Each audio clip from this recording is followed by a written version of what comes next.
Hi, you're welcome to GMats Class. Now let's solve this problem under differentiation. You have to find the derivative of sine x from the first principle. Derivative of sine x from the first principle. So we start by saying y equals to sine x. So if y equals to sine x, then we have small change to y and small change to x. So we have x plus small change in y equals to sine x plus small change in x. So that's the first thing.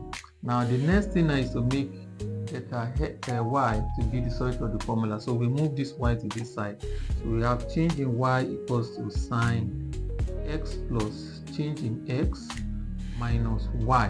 Okay. So, and don't forget the y is the same thing as sine x. So this turns to sine x. All right. Okay, so I'm going to be making use of trigonometrical identity. So now when you have sine A minus sine B, now the result is going to be 2 cos A plus B over 2 sine A minus B over 2. Okay, so this is the identity we're going to be making use of. So now, when you compare this with this now, so now the A is x plus beta x, while the B is x. Alright, so this is what we are going to be writing here. So we're replacing A with this, replace B with this. Okay, can we do that now? So we have change in y because, so I'm writing this now, 2 cos. Now I'm supposed to write A plus B. So this is A and this is B. That's going to be x plus change in x plus x, okay, the B over 2. Alright, so what do we have beside it? We have sine A minus B. So that's going, A is this, x plus change in x minus B. This is B as x, everything over 2. Okay, so now we have, let's tidy up what we have in the bracket. So we have delta y to be equals to 2 cos of now when you add this and this together, 2x plus x is going to give you 2x. Right, so we have 2x divided by 2. So that will give us x plus, now we have delta x here, so it's going to be delta x over 2. I hope you get what I just did now. So when you add this and this together, you have 2x. So that 2x divided by 2, you have x. So we have delta x, so delta x divided by 2. So now this turns to sine, now this cancel this. So we have delta x over 2. Okay, all right, because x minus x is 0, so we have delta x. All right, now let's move on. The next thing to do here is to divide both sides by delta x. So we have delta y divided by delta x equals to now 2 over delta x cos x plus delta x over 2 sine delta x over 2. Okay, so that is what we have when you divide both sides by delta x. Now this delta x, I want to bring it down to be in the denominator. So once I bring this one down now, so this will turn upside down. It's going to be the reciprocal.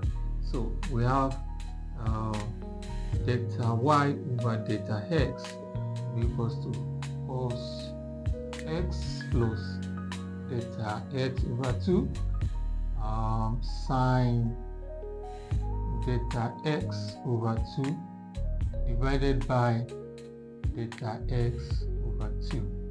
Okay, now can you see that now? So this is 2 over delta x. So once you bring it to the denominator, it's going to be the reciprocal. All right. Okay, so we have this. Now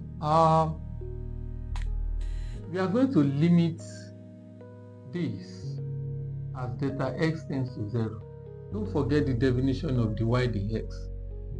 That is the limit of change in y over change in x as delta x tends to 0.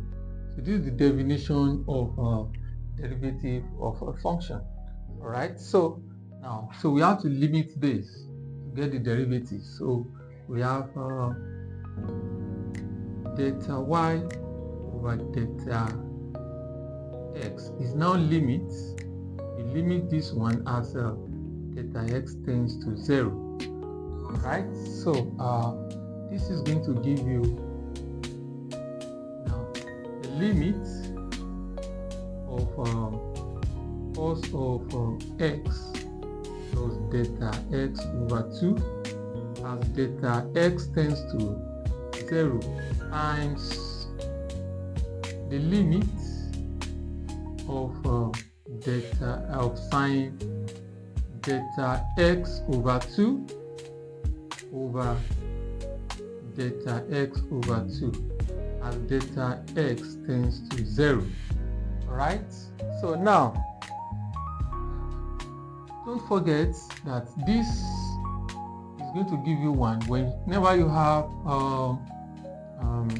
sine theta over theta, and then when you take the limit as theta tends to 0, the result is going to be 1. Okay, so everything we have here returns to 1. Okay, so this returns to 1. So that means that we now have, so when you tend delta x to 0, so we have cos of x times 1. So therefore the y dx equals to cos x. So thank you for watching. So I want to implore you, if you have not subscribed to this channel, kindly do that and share this video with your friends. Thanks for watching.